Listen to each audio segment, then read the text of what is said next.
Tell me what, would you help me? I got a bunch of customers I'm working on in the building supply and roofing business. I'm gonna sell this trailer to. Can you help me with some stuff on this trailer? We ought to be talking about, make sure I don't forget the good stuff. Yeah, absolutely. Rich, thanks for taking your time today. You know, we offer this trailer not only a 45, but in a 48 foot range. This is a Fontaine. They make 3 different trailers in their factory line. They make a Velocity, which is all steel and wood with a Hapiton wood floor. They make the combination deck, which is referred to as the Infinity. And then they also make the all-aluminum Revolution. Well, why are we showing this middle one right now? Showing What's the middle one, what we want to do is take the best of both worlds, because the combination deck, we're going to get the all-steel frame, but yet we're going to have the advantage of the all-aluminum Razor side rail. Can we have him show them what Yeah. it looks like? See how this routed side aluminum side rail that's on the side here, this is built out of billet aluminum.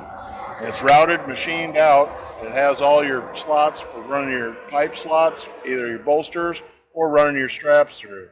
This is unlike many other trailers where they just have a piece of flat welded on to the pocket that's welded onto the trailer. This is all one piece, as you can see, and then it's screwed onto the steel cross members that are underneath here. So you're getting the benefits of the strength of the all-steel trailer, yet the lightweight, durable options of this impact-resistant routed side So rail. my forklift driver's not going to be bending these and pissing off the drivers all the time. No, and it's gonna maintain this beauty for the bulk of its life.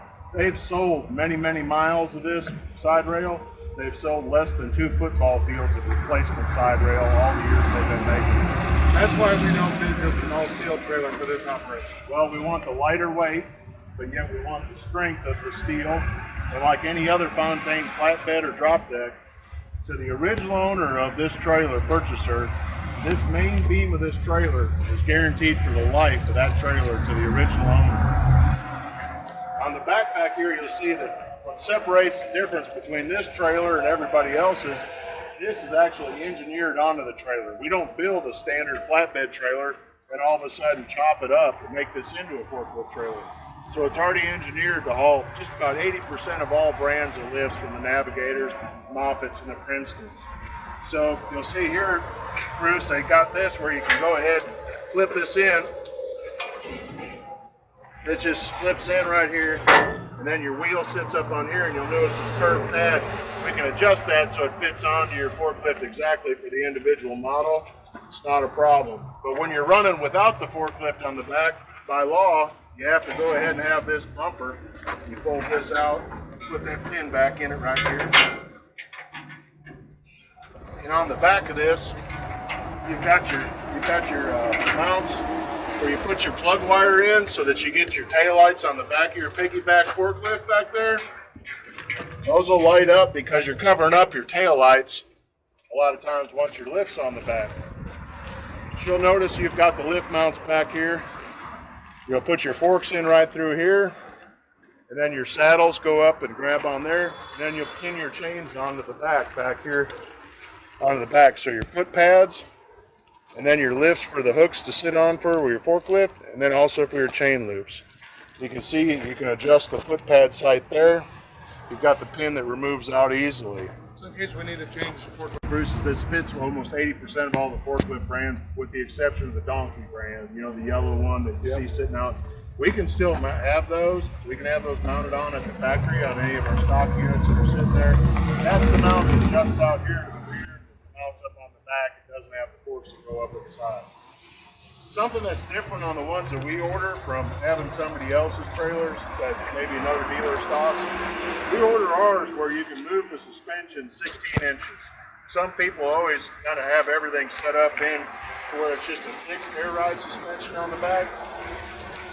We want the ability for somebody that has varying loads or varying weight of their forklift set up to where they can move that 16 inches. So it's a tandem that slides. You got 2 locations, forward and back. Forward and back, 16-inch difference.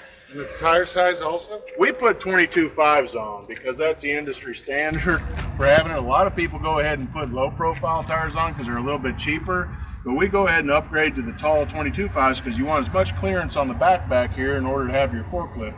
24.5 rubber is almost too high, plus the rest of the fleet's always usually run 22.5 rubber, so we want to be able to take the steer rubber off their tractor, then be able to use it on the back. These are Hendrickson HLX5 hubs. They require 0 maintenance for 5 years. They're filled with semi-fluid synthetic grease. It's no touch, unlimited miles, 5-year warranty. Something goes bad with it, bring it back up here to dealership. We're going to get it fixed under warranty from Fontaine, using Hendrickson's warranty as well. Perfect. Bruce, as you come back here, you'll notice that all these knee braces, they're all welded on. You can see the cross members that run through.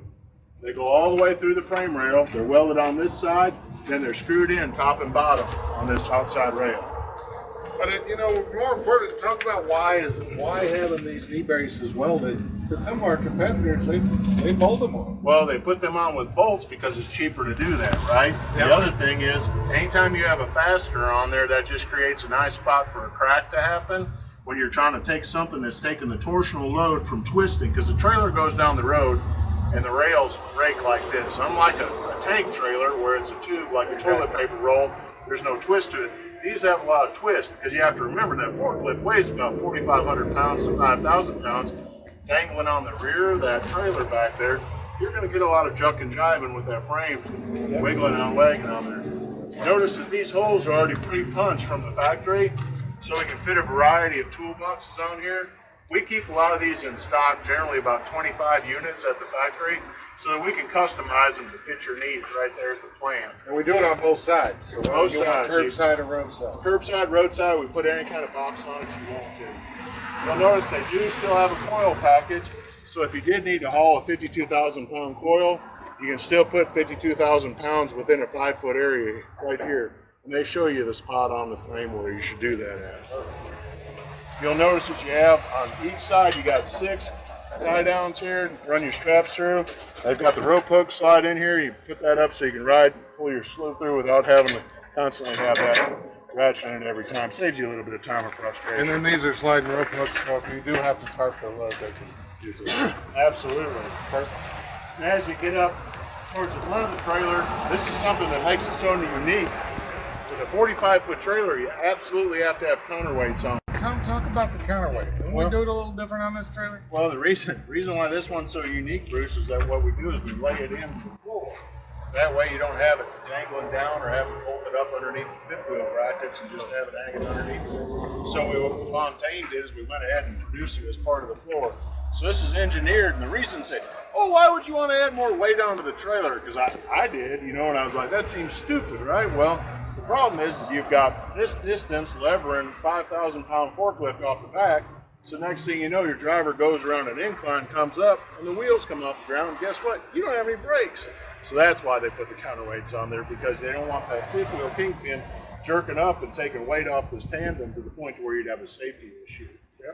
But while we're talking about weight, earlier we were talking about, hey, we've got the payload of that forklift. We want to haul as many pallets of shingles or as many stones as we want to, and we want to be efficient. Well, this trailer coming in with the counterweights on it, with a steel headboard that's good for up to a 25,000 pound impact. Anything you've got bust loose, you don't want to have coming in and dumping onto your truck, hurting the driver. 12,600 pounds. What do you think of that? That's a light trailer. We don't have aluminum wheels or anything else. No. If we wanted to add aluminum wheels on it, generally saves you about 20 pounds of wheel over versus a steel wheel. That's a nice option if that's something you wanted to do. But this is really the normal trailer that we stock. So if somebody needs trailers quick, we can get a number of these. We can deliver these instantly that week. And what we like to do is leave them at the factory. We keep a few at the stores. But what we want to be able to do is to ship them out to any national carrier that's got yards out all over anywhere in America. That way we don't have to pile on a bunch of extra freight charges. All right, nice trailer. All right, let's sell a bunch of these, Bruce. Thank you, Todd.